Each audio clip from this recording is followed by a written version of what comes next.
J'étais vraiment très timide, tu m'as envoyé au tableau, j'étais tout rouge. Le seul moyen que j'avais, c'était de jouer au ballon. Et où est-ce que tu joues au ballon? Tu joues sur un terrain. Mais avec les années, j'ai compris qu'on n'était pas obligé de jouer au ballon que sur le terrain, on pouvait jouer en dehors. Salut Malti, c'est Céane Garnier, le premier champion du monde de freestyle. On est ici à Impulstar, le plus grand événement de street football en France, devant la Tour Eiffel, et c'est juste un plaisir d'être ici. Dans les grandes lignes, mon parcours il est très simple. J'ai voulu être footballeur professionnel. J'ai fait les centres de formation de Auxerre et de Troyes. À l'âge de 18-19 ans, je me suis blessé comme d'habitude. J'ai pas attendu juste à rien faire. J'ai changé ma façon de jouer au football. J'ai découvert que les tricks étaient aussi appréciés que marquer des buts. Et je me suis dit pourquoi pas devenir un trickster, un freestyler, un joueur de street football. En fait, j'ai toujours été un peu le Olivier Hatton, c'est-à-dire le mec qui a son ballon, qui traîne toujours. Pourquoi? Parce que en fait, mon but c'était de connecter avec les gens. Et comment je connectais avec les gens? Avec le ballon, c'était mon seul outil. J'avais pas forcément l'habilité de parler comme là je parle à la caméra. J'étais vraiment très timide, tu m'as envoyé au tableau, j'étais tout rouge. Le seul moyen que j'avais, c'était de jouer au ballon. Et où est-ce que tu joues au ballon? Tu joues sur un terrain. Mais avec les années, j'ai compris qu'on n'était pas obligé de jouer au ballon que sur le terrain, on pouvait jouer en dehors. Et après, je me suis rendu compte qu'il n'y avait pas forcément besoin du ballon pour s'exprimer. Et c'est comme ça que j'ai compris que ce que je kiffais faire, c'était diffuser un message, diffuser des valeurs et pas forcément impressionner les gens. J'aime bien aller plus loin en faisant passer des messages. J'ai découvert le freestyle quand j'étais dans une fête de quartier. Un de mes potes, il m'a dit « Est-ce que tu peux aller sur scène et faire les gestes techniques que tu fais à l'entraînement? On va faire semblant que tu es un Brésilien, que tu sortes de la dernière pub de Nike avec Ronaldinho et on va te trouver un surnom. » Et tout le monde à l'époque m'appelait Sean Paul parce que j'avais les tresses. Et du coup, j'ai transformé Sean Paul en Céane. La première fois que j'étais sur scène, j'ai fait un petit show et tout le monde m'a applaudi et tout. Et je me suis dit ah ça tue, c'est vraiment cool ce délire de s'exprimer avec le ballon. Et j'ai préféré les semaines d'après aller m'entraîner au freestyle que de retourner à l'entraînement.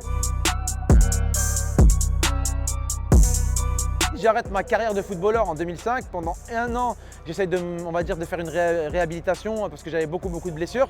Pendant cette année, j'apprends à freestyler. En 2006, je commence officiellement en faisant deux choses. En créant ma chaîne YouTube et en faisant des vidéos un peu comme ça dans des gymnases, un peu partout et en postant mes meilleurs tricks. Et en allant faire des street shows, c'est-à-dire en allant à la Tour Eiffel ou alors aux Champs-Élysées et faire des shows de rue. Et tu te rends compte que en fait, le but, c'est pas forcément de faire les meilleurs tricks, mais de capter l'attention des gens.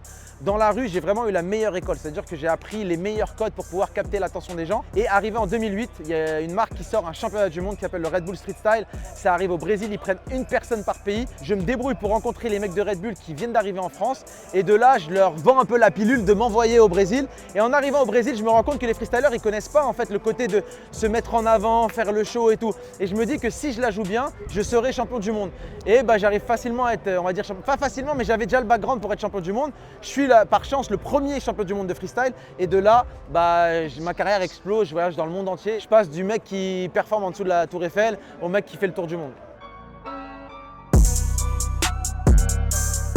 Moi, j'ai toujours eu un aspect pédagogique. Quand j'ai commencé à arrêter le foot, mon but c'était d'être coach et j'ai toujours aimé enseigner. Je me suis toujours dit aussi que j'ai commencé le freestyle à 21 ans, que ça n'allait pas être éternel et qu'il fallait en fait faire perdurer la discipline. Pour faire perdurer la discipline et qu'il y ait de l'impact, il faut qu'il y ait plus de monde qui pratique. Mon but c'était de former des mecs qui avaient la même perception du freestyle ou du foot de rue que moi. Donc ce que j'ai fait, c'est que dès le début, j'ai créé un collectif qui s'appelait S3 avec Andreas et on a commencé à recruter tous les mecs qui dans leur tête avaient le côté un peu showman et qui avaient envie de s'exprimer.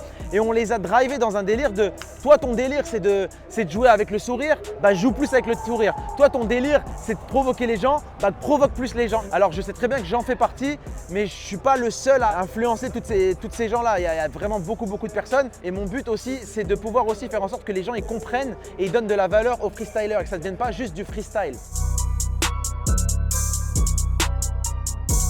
Je pense que par procuration, j'ai créé Céane comme un super-héros. Quand j'étais petit, je regardais Olivier Hatton, Dragon Ball Z. Là, si j'essaye de faire l'analyse psychologique de Arnaud, c'est que j'étais timide, mais je me croyais dans un monde avec mon ballon. Voilà, je me racontais des histoires, j'étais un peu fou, on va dire. Le fait d'avoir créé Céane, un personnage avec des tresses, qui a une barbe, c'est pas trop d'où je viens, alors que je viens de la Bourgogne, je suis un mec de la campagne, ça crée un genre de super-héros, ça me galvanise et du coup, je me rends compte que j'ai pas de limite. Dès que je mets la casquette, voilà, je mets un peu les boucles d'oreilles et tout, je me mets en mode, c'est Céane, c'est le super-héros et j'essaie de représenter le côté beau du football, de passer un bon message. Quand je rentre chez moi, je suis Arnaud, maintenant je suis père de famille, je suis un peu plus cool, mais je suis quelqu'un de timide et j'ai pas encore cassé toutes les barrières de Arnaud. Mais j'ai besoin aussi d'avoir ce côté un peu introverti parce que c'est le côté qui reçoit les informations pour après les digérer et les redonner quand je deviens Céane.